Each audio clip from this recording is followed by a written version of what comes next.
Ladies and gentlemen, I feel like Buffer. What's his name? Micah Buffer. Let's get ready to rumble. Anyway, ladies and gentlemen, welcome to On the Other Side, Leadership After Transition. Today has been an outstanding day. I've had an opportunity to talk on the Ambitious Vets page, and we gave the passion tip of the day, passion-driven tip of the day, talked about networking, which was great. Got to get to see John Krotek, have a conversation with him, which was awesome. I can't wait for him to release that episode of his podcast, Straight Out of Combat. Guy's doing great things. But today or tonight, I get to bring to you someone very special, right? I think every episode I say someone very special, but it's crazy because each week I reach out to find people that are very special. And today I get to bring you a retired colonel, which is nice. That's a good thing. But he's also a doctor, which is a good thing. And then he's a dad and he's a husband. And there's like a million titles that would follow his name if you were to put him in a signature block like they do for, CSSPs and all these other different abbreviations. And I'm excited to talk to him because every time you talk to this man, that you learn something. It's a positive message. There's some definite things to learn from him. So without further ado, I'm going to bring you on Colonel Retired Dr. Russ Barnes. I'm so excited. Russ, welcome to On the Other Side. I'm super excited to be on too, because we've had these conversations and tried to get together and make this happen. And we talked about it, and now it's here. And I'm happy to be here. I'm so excited. So I'll tell you, everybody that's listening. So Russ is actually a local guy. The good thing for me is every time I do a show, I talk about, hey, where are you calling from? It's cold there, it's raining there, or whatever. But we're like, I don't know, 15 minutes down the street. Not really. It's about an hour, but still, we're close. We're all local Tampa folks. So it's good. So you retired out of Tampa, Florida, Mr. Russ Barnes? I did. I retired out of MacDill. I was working at Central Command, joint the J5. Okay. Outstanding. So we have a lot of time to cover for you. So, I mean, as far as time in service, you did a little bit of time. So what I'd like to do because I'm going to kind of change the organization of the way this goes. I want to hear about your career. And instead of talking about transition immediately, I kind of want to hear what you do now, because what you do now, it'll play back into the transition process. So do me a favor, kind of tell me where you grew up and what was your path into the United States Air Force? I grew up in New York, Long Island. My family really hails from the Bronx, but my dad moved to Roosevelt, Long Island in '63, and that's where I grew up. A little 1 square mile town, but a lot of incredible people came out of that, and they set the bar high. So coming from Roosevelt really set the stage for really everything that followed in my life afterwards, because we just had this attitude that you have to be the best at what you do. We were very competitive in the park and all those different things that we did. So my path to the military was that I'm one of 8. I'm the third son. I have 5 brothers and 2 sisters, 2 older brothers, and everybody else coming behind me. And there's a unique situation there because my older brothers are 5 and 6 years older than me. And then my next brother is 3 years younger. So I kind of played this only child role in the middle of this large family. And for a while I was the baby, for a while I was the oldest kid, and I had all those experiences. So again, that set the stage as well. But my dad always had aspirations for us to go to college. He drove a truck and he wanted us to be able to work behind the desk when we were 75 years old instead of getting on and off of a truck. Mm. And as that started to come closer, he'd already spent his money on putting my 2 older brothers through college, at least helping them as much as he could. So I had to find a different way. And fortunately for me, I did well on the SATs. All of the services contacted me to compete for their scholarships. And I competed. I looked at the various aspects of each, and the Air Force appealed to me. So that was my entry into the military coming out. Outstanding. And so you get in the military, and you're a young officer in the Air Force. I don't think everybody understands, but us that are in the military we do understand that there's a lot of back and forth bantering between the Air Force, the Army, the Marines, the Navy, and then right. we even say Coast Guard, right? But either way, we enjoy those conversations. You become a young lieutenant in the Air Force, and I'd like you to just tell me a little bit about. I mean, you spent how many years total? 29 years? 27. 27. Okay, that's much longer than me, but either way, it was a long time. So 27 years. I want you to kind of tell me, not station by station and rank by rank, but as you developed through years, different things that stuck with you from a childhood, being an older brother, being a son, being, all those things. As you grew in the military, leadership wise, what are some of the things, the key highlights that kind of, if you could think, if there's a moment or a time where those things that developed in your mind developed who you were? I mean, actually confirmed those things that you learned at a young age, but really put that leadership on you, right? Mm-hmm. So one of the things that impressed me tremendously when I came on, even starting in ROTC, was the first thing they started talking about was leadership. And they started training us in leadership and learning about the history of leadership and all these different aspects. And that fascinated me, absolutely fascinated me. And most people won't know this, and they won't look at me this way, but I'm an introvert. And that basically means that I'm not your rah-rah guy. I'm the type of guy, I'm in my head a lot, and I'm thinking about everything, and I'm planning, and I'm just looking out to see what I'm thinking about before I say it.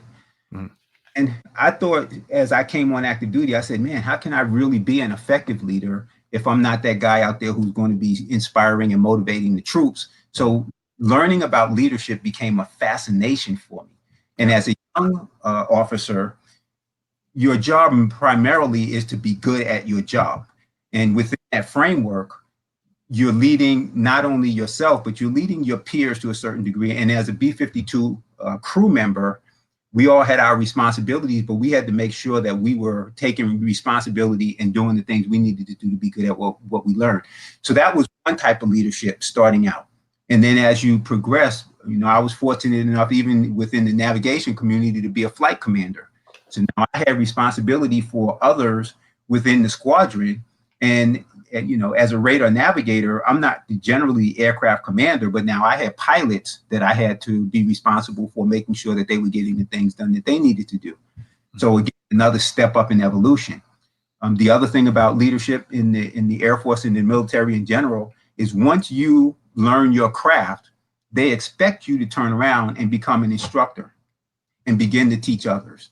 And that just happens all the way up as you go through. Mm. So as I evolved out of the flying community with the various levels of leadership. So I was at the squadron, and I was at the group, and then I was at the wing. So I had leadership positions all the way up through there. And then you leave that and go to a higher headquarters position. So I spent 11 years flying, and then I spent 16 years on higher headquarters staff, which included, so I'm everything from an action officer all the way up to when I retired, I was a division chief, and I filled all those roles in between. Yeah. And every one of those roles taught me something new about leadership, gave me increased responsibility, gave me more people under my command, so to speak, that I had to figure out how to lead them. And I did a lot of reading. If you look behind me, you see these books back here. I'd say probably 20 or 30 of them have to do with leadership.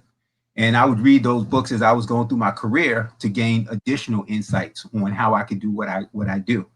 One of the ones that I would recommend for anyone, and it symbolizes the type of leadership that I evolved to by the end of my career, is a book called Turn the Ship Around. And if you haven't heard of that book or you haven't read that book, I highly recommend you read that book. And I evolved to that level of leadership by the time I retired. And what that was figuring out how to put people in positions where they could perform at their best. And then you align that with the mission that we have to accomplish, and you let them go. And I tell you, you would be amazed at how powerful those people are in terms of getting the things done that they need to get done. And they are so appreciative of that, because a lot of people wouldn't give them that latitude to do that. And it's hard at times, because sometimes you got to sit in your hands. Yeah. And go, I got to let this person grow. I could do this, and I could guide them, and I could tell them, but they need to get it done on their own. And sometimes that's the most difficult part of leadership. You know, it's awesome, Russ. I got to be honest, as you're saying it, and I'm envisioning this just from my own life in general, empowering people to do, and just, it's okay to sit there and cringe as they're making these little mistakes. As obviously, if you truly want them to grow, you're going to allow them to do. I mean, as long as they're not hurting anybody and they're not doing anything unethical or immoral, all those things, right? But they're doing. You sit there and holding your breath, biting your tongue, biting your cheek, and you're like, oh, good. And you want to say stuff, but it's good because you don't put anybody in a situation where they're going to hurt themselves, they're going to hurt the mission, they're going to hurt their career. But you say, you have to let them get out there and make those mistakes. And what I would do is I would sit there and I would say, if they go one step further, can I help them recover? Yeah. If they go one step further, can I help them recover? And if the answer was, if they go one step further, I could do. They're dead in water. At that point, I will do something to extract them from that situation so that they don't really do damage to real damage to anything going along. So. Well, and the other thing that's interesting about what you said earlier, I'm going to go back because you said you were an introvert. And I remember talking to you a few days back, and it was just perfect timing, if you will, because I had just listened to the TED Talk where Susan Cain talked about power of introverts. And that really touched me. And then they talk to you, and you say, well, I'm an introvert. And I was like, because I obviously I didn't serve with you, but I've had the opportunity, I would say the wonderful opportunity to have plenty of conversations with you, because there is a lot of knowledge in that. And a lot of times I just don't picture people, I don't picture introverts as non-knowledgeable people. Your personality is just very outgoing to me. To me it is. And you're a mature, sophisticated man who gives good advice, right? So I listen to it, but I know me. And as I listened to Susan Cain's conversation, or TED Talk, it hit me so like a truck. We in the military, because of our personalities, because of the competition, because of the rah-rah. I mean, I was a drill sergeant. You can't be a quiet drill sergeant. You got to be out there and you got to be loud and you got to be boisterous and you got to be motivating. And these things that we are, that lines for great leaders. And then you take the introvert who is in their head, who's a little bit more quiet and a little bit more analytical. They're not the ones that are out there. They don't like groups. It puts them on I'd say, a disadvantage, right? But when I listen to Susan Cain, and I would recommend, as you recommended a book, I'll recommend that TED Talk. I think it's 12 minutes long, possibly. Someone can listen to that because you'll get a lot of information from Susan Cain, and just the idea of just the perspective, right? And that's what it is, because I never thought about it that way. What is the strengths and weaknesses of an extrovert versus introvert? What people expect from an extrovert and an introvert? And to me, I'd look at the people that were quiet and reserved as scared and not good assertive leaders. But talking to you on a regular basis, you've disproven that a million times. Going back in my mind after listening to Susan Cain's conversation, thinking about those type of leaders that I've had in the past, just didn't realize there was a difference between extrovert and introvert because I wasn't studious enough or knowledgeable enough about that perspective. So anyhow, it was just really interesting when you said it, and it just brought that conversation right out of my head into wow. And great. Well, anyway, I do want to acknowledge that. So let me say something about that. Let me say something about that real quick, because as I was coming up through my military career, I would always say to myself, I don't think like these folks. I don't process information the same way. I don't see things in at the time I called it the military way. I don't see things that way. I'm a long-term strategic thinker, and I'm planning, and I'm always thinking ahead. And at a point, I did sort of realize that actually here's what happened. When I went to Air War College, they gave us the Myers-Briggs test. And when I took the Myers-Briggs test, and that's what highlighted, the fact that I'm an introvert. And then I started looking back, and then I started doing some research on that. And when I did the research, that's when I figured out that there was this difference between introvert and extrovert. And when I retired, I said, well, I want to go into business for myself. As an introvert, can I be successful? Yeah. And then I really started doing research. I came across the Susan Cain video. I read a couple of other books. And what I found is that an introvert, the power of it for an introvert is preparation.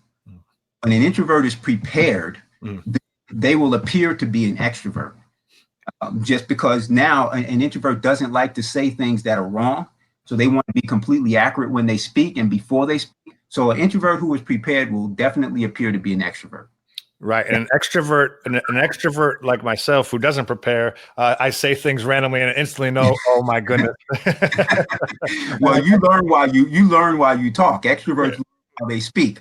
And so it would drive an introvert up the wall because we're sitting in a meeting and the extrovert is just talking and going on and on. And the introvert's going, wait a minute, you said something different just 5 minutes ago. You just changed them. Doesn't anybody catch this? That's awesome. Man, but once you understand those dynamics, then it also helps you be a better leader because now, like you said, you don't look at the introverts as being shy and quiet. You know that they're processing. So you go once this individual is done processing that information, I know that what they're telling me is going to be accurate to the best of their knowledge. And that way. Definitely. And I'll tell you, growing as a leader, right, and understanding, I wish now, right, I don't regret anything in life. I promise you I don't.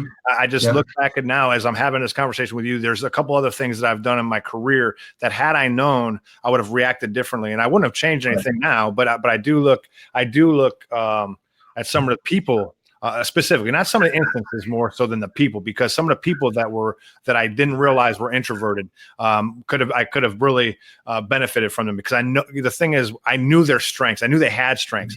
That's right. It's really frustrated me as a leader because I couldn't bring them out, and it was a failure on my behalf. However, there were some things that had I known a little bit more, I could have probably not tried to bring them out and let them show me when it was time, but as opposed to being forceful with it. It's massaging, right? But and I've experienced that. I've had leaders who looked at me and thought that I just wasn't dynamic enough. I wasn't demanding enough. I wasn't aggressive enough. But I was comfortable in my own skin. Right. So what I did to the best of my ability, and I just kept on moving on. Okay, good deal. Well, while we have a moment, I just want to take a moment to just acknowledge some folks. Ellsworth Williams said, "Hey, Russ and Jeff," and he said, "It looks like a library behind you." Before we started, I said the same thing, Ellsworth, and the thing is, he's only showing you the books behind him. He is in a library. It's his house. I can't wait to go visit it. Anyway, Sergeant Major Jack Essig, who just, by the way, recently graduated from the Sergeant's Major Academy. Congratulations, Jack. He said, "Congratulations." Yeah, it's awesome. By the way, he and I were E4s together years and years and years ago, and I'm so proud of this kid. I can't even begin to tell you. Good friend of ours from back home, Janine, is listening to our conversation. She said, "Hey, Jeff," in Russian, but Russian must have been auto-corrected. But then she said, "Hey, Jeff and Russ." So it is what it is. But she said she loves this conversation. Ellsworth also made a comment that his passion converts into extroversion, which is good for him. And you know what, the thing about for any of you watching, Ellsworth really takes a lot of pride and passion into the veteran suicide rate and trying to change lives. Veterans Council of Veterans. I love what he's doing. And so if y'all are interested, please look out to him, and help him and support him. Darren Hayward, who also is a great friend of mine who retired from the Air Force, talked about he was an introvert, never speaking out when it came to his behalf. But and that's an interesting conversation. It really is. I mean, to be honest with you, we could probably spend the entire show, no joke, talking about the differences between extroverts and introverts, and really the understanding of it that can make us improve our leadership skills, because we can. There are weaknesses and strengths in both, and if we could understand who we are and who are surrounding us, the people that are surrounding us, definitely take us to newer heights. But what I do want to do, Russ, is I want to move on, because I want to capture what you're doing now. And then I want to take us back into transition a little bit to get to where you're at now. So I want to kind of talk ahead and then kind of go backwards in time. I do want to discuss the things that you describe yourself as a business, a strategist, helping small business owners craft the purposeful path to prosperity. And I love when you said that to me the very first time you said it, because you said it so clearly, so concisely, without thought. I mean, it was just very, very plain as day. To me, it's a tongue twister, and you make it sound eloquent, and it's great. I love how it is. So tell me what you do now, and then we'll discuss how we got there. Okay. As a business strategist, my role is to help small business owners take control of their ability to be profitable in their companies. The idea behind that is, if you can take control of your ability to earn, then you take control of your life. And when you take control of your life, then a lot of the things that happen in society go away. So I want to have an impact on the economic development of communities, and I use strategy and organization to help again, what I was doing on active duty, which was put people in a position, in the situations where they can be the most effective at whatever it is they want to do. So as a strategist, I'm a combination. A coach will assign tasks and hold someone accountable. A consultant kind of brings some technical expertise, but will also provide some functional activities into your company. A mentor is inspiring, encouraging, motivating, also brings connections and resources and sources to you. And a strategist does all of that and then adds in that context of helping you create your purposeful path. And I created several models and frameworks that I use that enable me to effectively guide that individual along that path. So it's not just making this stuff as we go along. I've really done a lot of work to create this framework, and I love what I do. I love what I do. I love people having those insights. I love when they realize they're in control and they can actually purposefully and intentionally make things happen. In my life, there's nothing better. Well, I got to say that I believe you're really good at it. I think that even just in conversation with you in the past, the one thing I've always found interesting is that your perspective opens up pathways for people to be thoughtful. It's like you basically give people permission to be kind of discovering. I mean, going out there and looking for, being. A lot of people are apprehensive. There's a lot of fear in other people. I think I had a conversation with you. I did have a conversation with you, and I did say, a lot of the things that have held me back in life and business per se is fear, not fear of failure. But I don't know this, but I mean, from this realm. But I'm never fearful at all ever to give my advice to someone. It's so much easier for me to look at someone from an unemotional perspective and say, "Hey, guy, open your eyes. It's right there." But on the same exact topic, with the same exact variables, I'm very apprehensive to make that, that decision because it affects me personally, and it's just interesting. And having those conversations with you opens up that door for discovery and the permission to say, "Hey, look higher, look further." I mean, it's good to stay right here, but there's so much more, and don't hold yourself back. And I think it's one of the greatest characteristics I can say about you, as far as just the things that you're able to do, open the eyes of others around you. Exactly. Dream bigger. I love it when I'm working with someone and I can inspire them to dream bigger, because the bigger you dream, the more of your creativity you bring to that task. And it's just phenomenal. Yep. And so you wrote a book not too long ago. And the book, Small Business for Service Members, 15 Things You Need to Know to Be Purposefully Profitable. See, that's the piece, man. That's the piece that gives me profitable. Yeah, but that is so tell me about that book. I had been collecting so much content, creating so much content, that there came a point where I said, it's very difficult for me to communicate all of this information to any individual within a short period of time. So I was in the middle of my PhD program. I was still taking courses. So my schedule was packed full, but I said, I need to do this. So I found out about this lady in California who created this itty bitty book series. And the idea was, many people don't have time to read, and a lot of people just don't like to read. So rather than write a big business book, why don't we just put the highlights in there? Why don't we just create a book? And so she created an actual book series that are basically the business highlights. And I said, that I can do. And I need to do that because I need to get this information out to the community. And the way the book is constructed, there are 15 chapters, but each chapter is 2 sides of a page. And on the first side, I describe the particular issue. And then on the back side, I tell you how to get there. And I provide you with resources for additional information. So the first chapter is about clarity, because when I retired, I thought that networking was the biggest problem that service members were suffering from in making that transition. But I continued to move down that path and work with veterans, trying to help them make that transition more effectively. I found out that a lot of them just didn't know what they wanted to do. We get this mentality as service members that we can do anything, just give me a shot. You give me a chance, you put me in a position, I'm going to blow you away with the ability to get this job done, and I'm going to make it happen. So when someone asks you, what do you want to do, or how can you help me, or what can you contribute to the bottom line of my company, our answer is, well, just tell me what you want and I'll get it done. I started to talk to veterans and transitioning service members about clarity. This is your opportunity in life to say, you know what, this is what I'm good at. This is what got me promoted in the military. This is what, enabled me to be successful. And I want to do more of that for the rest of my life. And then you just gain clarity on what types of companies do that, or what type of business you can build where you can do that. But it all starts with clarity.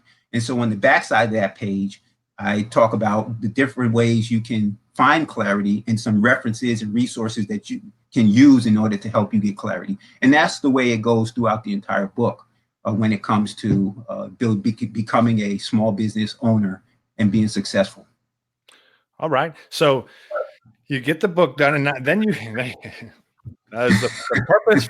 Look, I'm telling you, man, the Here you go. Here you go. Here you go. podcast. 2 words: purposefully.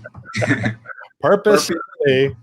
That's right. Productive, profitable. Look, man, we got to edit this later, right? I'm gonna edit all the. No, I'm kidding. So, purposefully profitable podcast. Talk to me about the podcast. How did that start before the book, or was that something after you did the book? You said, you know what? I like this. There's a medium out there that wants me to talk, wants people to hear it. I'm going to use that too because I got a book, I got a platform. Let me create something more here to this brand itself. Exactly. It was almost the same process. And again, I was still in the PhD program, so I was still incredibly busy. But I learned something about artificial intelligence. And when you ask Alexa, who is the best XXX, you get one answer. So being on the first page of Google is not really the best SEO use of your SEO anymore. You have to figure out how are you going to be the name that comes up on those type of machine learning applications. And in this training, the individual said the Alexa is going to go out to audio. Mm-hmm. I said, well, if that's what's going to happen in the future, I need to get in the game a little earlier. And again, I had all of this content and I created some models. So I cross-matched the models and come up with a framework. It amounted to 150 episodes, 5 episodes a week for 30 weeks. And I just executed that. And it got my content again out to the community. Now people could listen to the podcast and they could get a sense of how I think. Yeah. And what I support in terms of the growth of a small business owner and them becoming purposefully profitable. That's awesome. And you know, the other thing about SEO and the questions, if I don't know many people go to Google, but if you ever Google search anything, they usually have the top line. And then right below the top line, it says top questions related to this thing. So a lot of things are now turning into asking questions. So whether it be audio or just the top, that little box of the suggested things, they're all questions. So when people start using questions in the SEO, or that's how they can kind of climb to the top of Google because they're using those top questions. Anyhow, that's just, right. I realized a while back, and I'm thinking to myself, I should probably title all these podcasts as questions, and then eventually it'll go up. But anyhow, so you got to understand how the game is played and get involved. And I said, the sooner I get involved with a podcast, the more I'll be able to build up a followership, and then understand that technology and really to be able to share. And Jeff, at the end of the day, my goal is to help people be successful. Yeah. That I gotta be honest with you. So one, I think you are doing that, right? And obviously, I mean, my words are nothing compared to the people that you're actually showing that to regularly. The other thing about what I love about podcasts, and I think that it's only smart if you have a something to say, right? This is a very simple and there's no gatekeeper, right? So you can pay the host fee to Libsyn or whomever, whichever podcast host, and for $15, $5, depending on, use your headphones with your phone. It doesn't matter. You record it and then put a podcast out. And for anybody that's not doing that and that has something to speak about, they're losing out on a potential for a platform in which back in the day you had to be on the radio. Now you have to be on Sirius, but now everybody can do it. So it's just a matter of taking advantage, and that's using another medium to get your message out, Russ. And I think you're doing a great job. So you have a company name. What's the name of your company? It's Systro, SYSTRO, and it stands for System, Strategies, and Organization. System, Strategies, and Organizations. I can do that so much better than the Purposeful Path to Prosperity. Right? That sounded pretty good to me. That was good. I did good. I'm proud of myself. I've succeeded. I've graduated on. So Systro. Now, when did you? So we're here. We are in 2019. When did Systro become real? It became real in 2015. It started in 2009. It evolved in 2012, and it became real in 2015. And now it's powerful. It's got traction. It's executable, and it's absolutely amazing. And there's so much more to come. There's so much more growth that's going to happen with this company that I'm just excited every day when I get up, with the privilege to be able to do it. Outstanding. So just so you know, James Van Pruin, VP, just came on. He said hello to Ellsworth. He didn't say hi to you, Russ, but don't worry, he's going to. He always just Hey, does. VP, I see you. You too, Tony. He chose the comment section anyhow. No, I'm just teasing. But I'm glad you're here. Welcome, VP. Nice to see you. Hey, so check this out, Russ. So Sistro becomes a reality. I mean, it's a vision. You visualize it. You get it working. And here we are, and it's working hard. It's going well, and you can only see positive growth and just more impact daily. What year did you retire? 2009.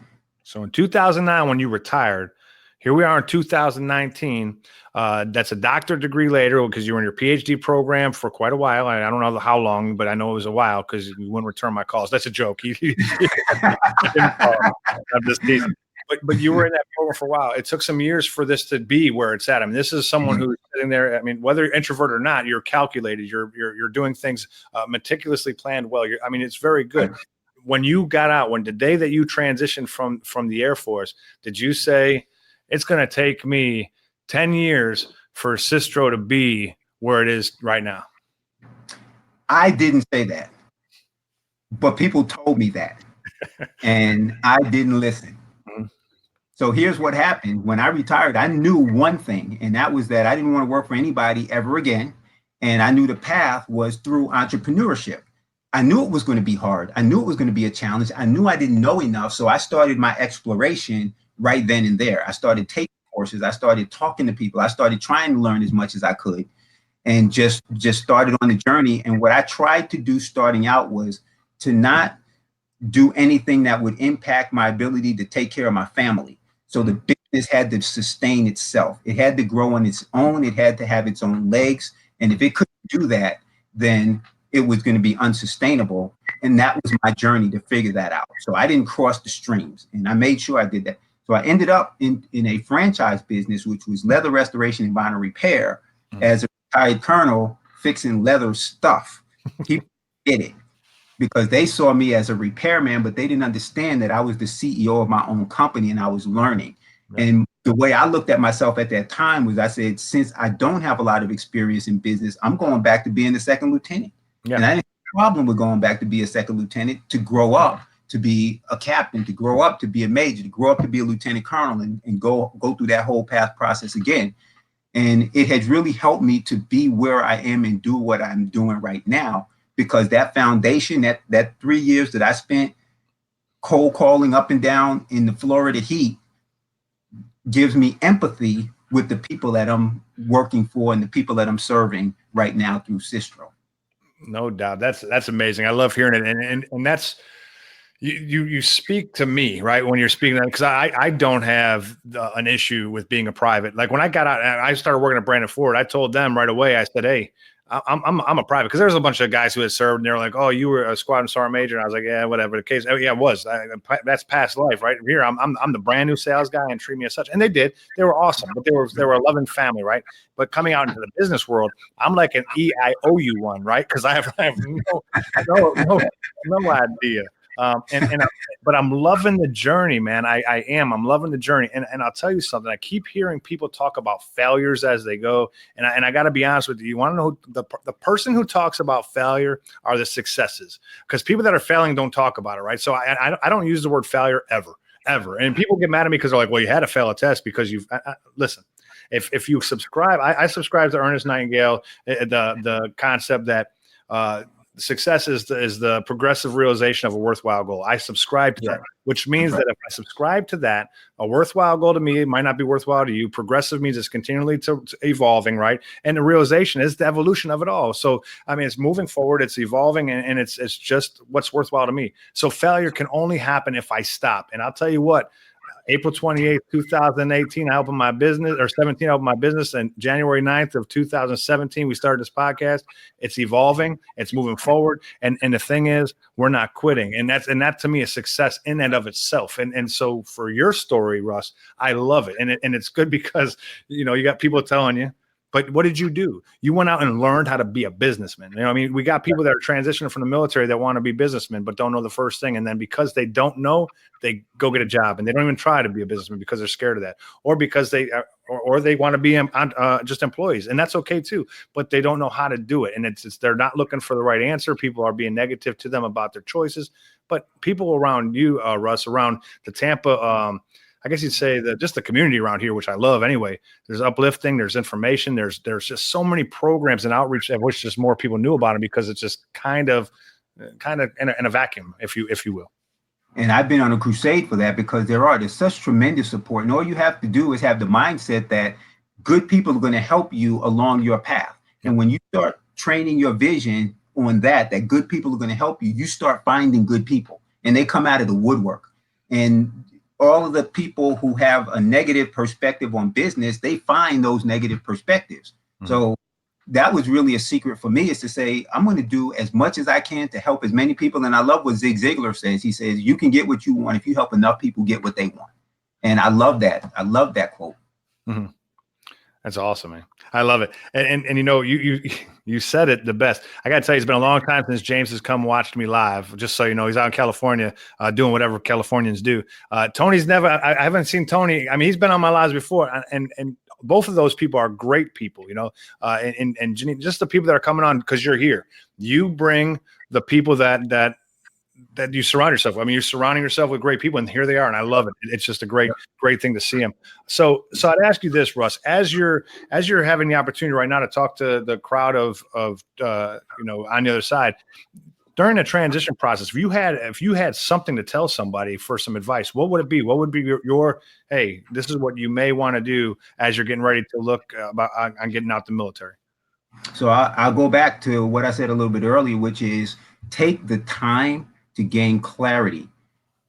Decide where you want to be at some point down the line and set that as your goal. Because when you said the pursuit of a worthy goal, you have to have that goal. Now, my goal starting out was, I'm going to be an entrepreneur. Mm-hmm. Or anything more than that, but I knew that. And I could now begin that pursuit of that goal, because the first thing I had to do was figure out, what is an entrepreneur? What does an entrepreneur do? Who are the best entrepreneurs? Who are the most successful entrepreneurs? So now I had directionality, and I could begin to move in that way in a purposeful manner. Mm. And I did everything in a purposeful manner.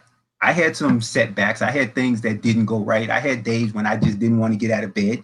But with that purposeful intent in mind, I was able to just keep going and keep going and keep going and learning along the way. And then other things begin to reveal themselves to you. I had no desire to be a PhD doctor. I didn't want to go through that program. I didn't want to go through that pain. But when it became relevant within my path, it made all kinds of sense to do it. And I was much better off than some of the folks in my cohort, because I was obsessed to find a particular answer to a problem that I felt was important enough to solve. And so it was a really very, very much a worthwhile journey and coming out the other end. And I love the accolades of being called doctor. It sounds good, and I love that. But the purposefulness and what I was able to learn going through that process is what is really the most important thing of all. No doubt. I see, again, listening to you talk is just one of those things that I have to get my master's to even get my doctorate. I have to finish my bachelor's to go get my master's. And I got to tell you, that ladder, I just rather be an entrepreneur without the doctor, because that's a lot of pain. But I love you don't need it. Yeah, you don't need it. No. But if you find out that on your journey, mm-hmm. that there's going to be a way for that to help you accelerate along your path, jump into it in a heartbeat. And that's what's so interesting is, and you've said it on numerous occasions in this show, and numerous occasions outside of this building, or outside of our computers and in real life. And I just seen you and through your journey and pictures and different things that you've posted in social media, looking at you through Action Zone and the different programs that you're affiliated with and associated with, and the people. And I'll tell you, the thing is, purpose. You are one of those people that create goals and move towards them. And if things will help you along the way, you jump on them. If they don't, there are obstacles, you move past them, and that's great. And it's that type of drive that is why those good people surround themselves with you, or you surround yourselves with them. They're around, they present themselves because they see the drive in you, and it's one of those things that's great. I got to tell you, as your journey to graduate with your PhD was coming to an end, and then when you got to graduate, I did see some pictures on social media, and the inspiration isn't just that you're a doctor, which is really cool, by the way, that you do get to be called doctor, because I got this ailment, my neck is sore. I was going to see if you're not kidding. That's a joke. Well, I tell you this, I might not be able to help you out with that particular painful problem, but I can tell you it'll be okay. That's right. That's not it. But what I think is amazing is that you had a career in the Air Force, very, very successful, right? 27 years, you retired as a colonel. That's huge, right? But what's inspiring is that in your journey to help others still, you continued that driving, the education, to continue your education, to continue to surround yourself with more people, and you just and continue to, oh, by the way, to run a business and still surround yourself with the organizations that you're running, and doing your podcast, and writing a book, and being in a PhD program, all that stuff with the end state of being helpful, right? And that's where people look at you and say, man, Colonel Retired Dr. Russ Barnes, that's a lot of stuff to say in one thing, but thank you so much for your service, and continue to drive on. You are an inspiration to others. Well, thank you. I appreciate it. Definitely appreciate all the words, all the kind words. That's just me being nice. When you get off here, I'm going to tell people all kind of bad stuff. I don't have any bad stories to tell. All right. So now, as I want to ask one question before I wrap it up. So at the end, I'm going to wrap it up with a funny story. I like to hear funny stories, but what I want to hear is, so you are, and we sort of talked about it a little bit earlier, but I kind of want to go a little further. We talked about you being an older brother. We talked about you being a father. We talked about you being a husband, a colonel. We talked about you owning a business and doing this stuff. But there are some leadership characteristics that you developed along the way.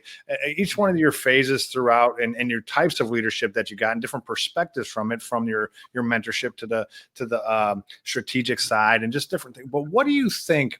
What are some of the characteristics that you may not have possessed, so to speak, before you came in, that the Air Force kind of brought out of you, and you were able to use those as strengths as you were maneuvering through your time, and then now you still have, and maybe are a little bit even more refined with age, maturity, and just a little bit more of a sense of self?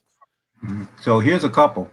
The first one is that everybody you meet knows something, and as a leader, even if a person seems to you to not have any redeeming qualities in terms of how they do their job, you really need to pay attention, because they do have those. And by observation, and by getting yourself involved with them, you can find those things. So one of the greatest things that I learned how to do was to listen. Just listen. Just ask someone a question and just listen. And they may not respond right away. They're thinking, they're getting their thoughts together, and then they start talking. And when they start talking, you would be amazed at what you hear and at what you learn. So that big thing about listening, and sometimes, again, like I talked about before, sometimes it's just hard to just sit there and listen and just let someone express themselves and get it out. So that's one of the biggest things. And the other thing is about training, because people can pretty much learn to do just about anything. But when you train them, when you give them the tools that they need in order to be successful, that makes one of the hugest differences in their life, and in the way you are able to function within a particular organization. Mm. Those are a couple of the ones that were really huge for me. And then we say the last one is creating frameworks, because nobody wants to be told what to do. People believe in their creativity. They believe that they can do whatever it is that they believe they can do. And they don't want somebody to come in and say, okay, if you do it this way, everything's going to work out. It's going to be perfect. And you're going to be calling me, your hero and all that kind of stuff. It just doesn't work that way. Mm-hmm. So what I've learned is that if I can help someone identify the boundaries, and then within those boundaries, they can execute their full sense of creativity, then of course it makes a lot of difference. And that's hard to learn. It's not taught. And so I had to evolve to that. Yep. It's interesting. I think that as we grow, we see things a little differently. I remember times where being the leader meant that no one could be better than me, right? I mean, that's like a young E5. Like I just got promoted and I got that little bit of I'm in charge of the world when really I'm in charge of like 7 people. But even at that, because of that, I can't be wrong. I have to be my way, because if it's not my way, then they're going to look better than me and all this other stuff, until I realized that, man, when I actually gave these younger guys and gals the ability to just do, man, I had a vision, and they made that vision so much more beautiful than I ever could have seen it. I mean, and that was when I really sat back and said, you know what? Let me stop being dumb. And I really believe that. I thought that, I mean, look, I've always talked, Russ. I mean, people that would know me would tell you that I talk, and sometimes they'll sit there until 3 o'clock in the morning, listen to me talk, and then go home and be tired as hell just to come back in at 6. And I got that because I like people. I've always felt like I had so much information to give. But man, when I was able to realize and step back and say, hey, smarter than me people, this is what I see happening. Because in the Army, we talk about leadership is the process of influencing soldiers to accomplish the mission by providing purpose, direction, and motivation. So if I provide the purpose and I give you direction, and I have to figure out what motivates each individual, and I can do that by knowing them, right? But if I can just sit back and provide the purpose and the direction, and figure out the motivation, do you realize that they're going to do so much better and so much, I mean, just so much more? And you already alluded to it, or you didn't allude to it, you actually said it. Give them the ability to learn and grow. And that's it. And to me, I wish a long time early I could have realized that. I mean, it took me time, and I did. But man, it's just a great thing. Leadership is such a powerful thing if you're good at it, right? And if you're open to learn. I evolved to the point at the end of my career too, where I would have a conversation with someone in my division and say, hey, if you go home at the end of the day, you don't feel like you made a contribution to the mission, or you grew professionally in your job, then we need to have a conversation, because you should never go home at the end of the day and feel like you didn't do anything that was meaningful. And, and that was important. And I wanted to back up and say something else too, because in reference to something that you said, I remember when I evolved to the point where I said, you know what? I'm tired of trying to make stuff up to answer a question to which I don't have the answer. And I said, you know what? From this point on, I don't care what happens. If I don't know the answer, I'm going to say I don't know. Yep. As a young officer, you don't say I don't know. Somebody asked you, you had to know the answer. Yeah. And I started saying, you know what? I don't know, but I'll go back. I'll get the answer. I'll find out what it is, and I'll give you the real scoop, instead of trying to cobble something together from some things that I did, a couple of years ago, and trying to make a good sounding response. Yeah. And when I started doing that again, it really empowered me, because now I felt so much more comfortable in knowing that I had to learn. And of course, it wasn't the point where I was saying I don't know every day. I definitely did not get to that. It was, but on occasion, whenever that was the true situation, I became more authentic. Mm-hmm. And that's what I was trying to get to, is now I became more authentic in my responses and in what I was doing, how I approached my job. And again, being an introvert, making sure that I was as well prepared as I could possibly be. But at times you just can't be, any more prepared than that. Man, Russ, I'll tell you, you actually gave me a flashback. And I got to be honest, like, I don't know if you saw my face when you said, I don't know. When I was a private, I had a staff sergeant, Prentice Bell, who later on became my first sergeant. I mean, a long career with him, but he was my first ever squad leader. And I remember I said I don't know to him one time, and that was the last time I ever was allowed to. He put this is back before, like, you had one computer in the whole building, not just in an office, but one computer in the whole building. So I didn't have Google, but he put every book, like the regular regulations, like AR 670-1, which is a uniform. I mean, he put them all in my office, like not my office, but the little bay. And he said, right, when you're not working, you're reading. Understand? And that was for everything. He said, you'll never tell me I don't know again. And I'll be honest with you. Now, don't get me wrong. I'll never tell anybody that I was the best leader. I will never tell anybody I was the smartest person in the room. But I will tell you, I seldom said I don't know when it came to regulatory guidance, because I truly, by the time I was a specialist, I think I read every Army regulation that existed, even the ones that didn't even matter to me, that I was never going to use, but I was forced to do that stuff. But I do want to make mention real quick, Russ, that Kanetta Hudson came on. Now, her and I go back some years, 12 to be exact. It's been a long time. And she was here at JCSC with me, Air Force Master Sergeant. She just retired not too long ago. She is an entrepreneur. She's out in San Antonio, Texas. Wish she would come back here because she would kill this place. Tampa, Florida would be on begging for her help, right? Because she'd be taking it over. But more importantly, she's someone that I would love to introduce you to. I'll do an introduction. Kanetta, I'm gonna introduce you to Russ Barnes. I think this would be a good conversation. She's doing great things in San Antonio. She's always a great airman. So I'll definitely keep it going. Yeah, it'd be great. So, anywho, hey, what I'm going to do after we're done, I'm going to take this interview. I'm going to put some links on underneath the title and stuff, so people can see where they can get your book from, where they can just find you, where they can send you an email or whatever, maybe connect with you on LinkedIn. But I'm going to ask you the last question. This is the last question. It's always fun for me. We always have, no matter what, and in the military, there's a you can't make it up story. There's something that happens where if you told a civilian person, your spouse maybe, it doesn't even matter. They just wouldn't believe you for anything because we tend to do things that are just not so normal, I guess, in the real world. But I want to see whether it was you or someone you reckon or witnessed or just something in what you heard about within your time serving that is a you can't make this stuff up story by Russ Barnes. All right, here we go. I always envied the Army because when you were on your track, you got to be an expert and move forward. So I started out as a B-52 radar navigator, but an aviator. And I then moved into the staff. At one point, I was stationed at the Pentagon, and I get a call from the general, and he says, you're going to Germany. You don't have a choice. You're going to be chief of intel plans and requirements. Did I tell you I was a bomber guy? Mostly plan and requirements and in my career. I had no experience in intel at all. So I said, sir, I don't have any intel background. That's not my specialty. He said, I didn't think so. Let me check. He called back and then he checked. He called me back. He said, this is a binary request. They asked for you specifically. So a few months later, I'm over in European Command and I'm the chief of intel plans and requirements. Now, as a non-intel 06 in the J2, I am the lowest person in that chain because all these other 06s, they've been in intel all their careers. And so they were, stacked higher than I was. Well, the J2 went out of town and the deputy J2 is in command. Every other 06 between me and the deputy J2 are out of town.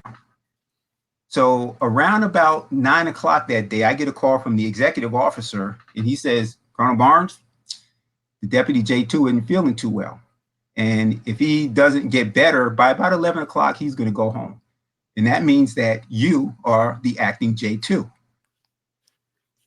So where it gets interesting, something happened somewhere in Africa and the deputy J2 goes home and the exec calls me and says, something happened in Africa and the chief of staff, the 3-star, mind you, wants to talk to the J2 about what's going on.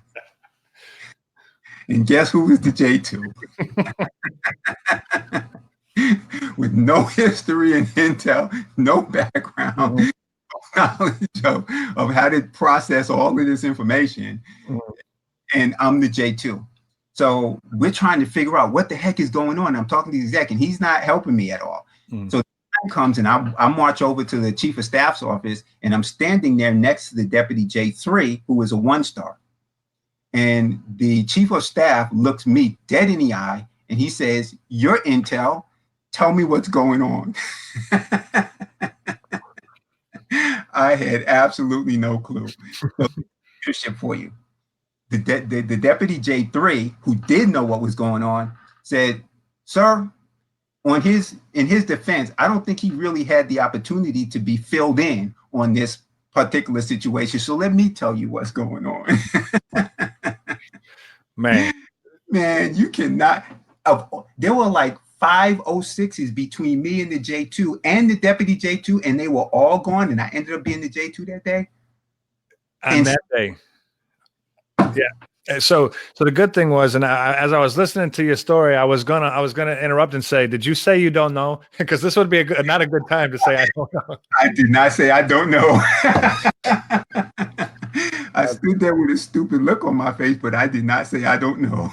Yeah, I got to tell you, I've had those looks. But the good thing is, I've never been that's much higher than I ever had to answer to. But don't get me wrong, I've had the opportunity on plenty of times to look dumb with the stars around too. But I do good. Hey, Maxine, Miss Reyes said, yes. what's up? She said, yay, Russ, one of my mentors.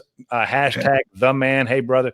Maxine just graced us with her presence here in the Sunshine State in the Tampa area. Mm-hmm. Can't wait to get some time to sit at a round table with her. She's a genius, and I'm really looking forward to having some opportunities to speak with her. But Russ, that was great. Now listen, before we go, because I do want to wrap it up. I've taken up, as a matter of fact, I've shortened my shows from I used to do it like until we're done, and then I shortened it from 1 hour to 30 minutes, and then it's been 55, and I'm thinking to myself, I was supposed to stop 25 minutes ago, and I got to be respectful of your time, but I just love hearing you talk so much that we just kept going. But anyhow, I do want to ask. If anybody wants to find you, if anybody's looking to reach out to Russ Barnes, where do you recommend they go? Send me an email, russ@sistro.org, russ@systro.org. I love to get the emails. I get them on my phone. I respond, fairly rapidly to emails. And that's the best way if you want to communicate with me. Yeah. That's what I'd say. Outstanding. Good deal. Well, I'm gonna let you have any last words. I'll give you a plug. So whatever you want to say, the floor is yours, Mr. Barnes. Oh, excuse me, Dr. Barnes. Hey, I just want to encourage everyone out there to set a high goal. When you're transitioning, there's two aspects to that: transition and there's transformation. Many of us are actually in a transformation because we're changing the direction of our lives. And when you do that, set a high goal for yourself. Don't be afraid of that. Don't fear that. And after you set that goal and you really believe in that this is where you want your life to be, start reaching out to people. I get people reaching out to me on LinkedIn all the time, and I'm happy to respond, give you the benefit of my experience. It will be one person's perspective. So ask 10, 15, 20 people. The veterans community is strong. Reach out, ask for help. Don't be overwhelmed. Don't be saddened. Don't be depressed. Reach out. We're here to help all day, every day. Outstanding. Very wise words. I appreciate your time. I greatly do. I always appreciate just hearing you speak to the community, to our community as we do grow, and we are strong. And it's great to see that as people like you create that foundation and the structure that is needed to be successful on the other side. And I just really am thankful for you taking your time, and I look forward to many more conversations. And just thank you. Well, this is everything I expected it would be. We had a blast. I really enjoyed it, Jeffrey. Awesome. That's great. I'm glad you had a good time. It's good. And I'm glad truly, I really am glad you had a good time. I'm glad we had as much participation from outside folks coming in. It's a testament of the person you are. So again, thank you for your time. And we're going to continue this relationship. And where Maxine just said, yay, Team Tampa, we're going to take over. So, hey, great to see you, Russ. And we'll see you next time. All right. On the other side. That's it. There it was. Hey, all right, ladies and gentlemen, we're going to check you out. Man, I should have left it. I should have just, I got to edit this out because you finished it, which was perfect. It kind of just been a cutout. I'm not even going to say it because on the actual, when I do the editing for iTunes, I'm just going to let you have ended it right there. So I'm not going to do anything. I'm just going to say thanks for your time. Hey, thanks, everybody. We'll catch you later. All right. All right.